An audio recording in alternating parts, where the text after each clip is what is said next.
Well, the role for Tokyo is head of performance services, so that means that I manage the performance services team. That's psychology, recovery, nutrition, performance analysis and strength and conditioning. Oh look, last year was the pandemic year that we all didn't see coming. Well, there was a mixed bag of emotions there when we got to that decision. You've done the hard work and then it was postponed. So there was disappointment, but then there was also a certain amount of relief because, when you look around what was happening in the world, sport has its place, but life is clearly far more important. Yeah, with the pandemic, we've had to be very adaptable. So we planned for a games without COVID-19, and now we're obviously looking at games where we're going to have to adapt to the environment that's presented, and we don't quite know what it is yet either. With vaccinations worldwide, we don't know what we're going to be faced with still. The first challenge is always going to be the heat and humidity, so that doesn't change. That's what we were planning for. That was probably the biggest environmental challenge that we had.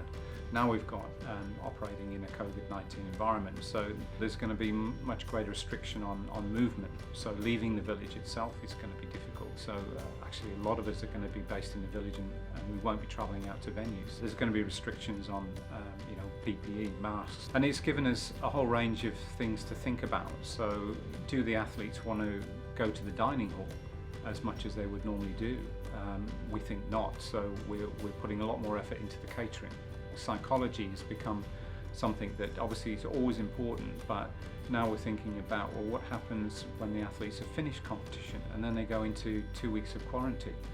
So the psychological services are going to need to be extended beyond the games because there's going to be a bit of a lull suddenly when you've left that environment and you're sat in a hotel room. So we're setting up a bunch of remote psychological services to help beyond the games. The complexity of what we set out to do has just grown. We have to make sure that we're safe first and foremost with everything we do, and keep the health and safety of the athletes and the staff first and foremost in our minds. But then you're still trying to provide an environment in which athletes can thrive and compete, because we're there to win medals.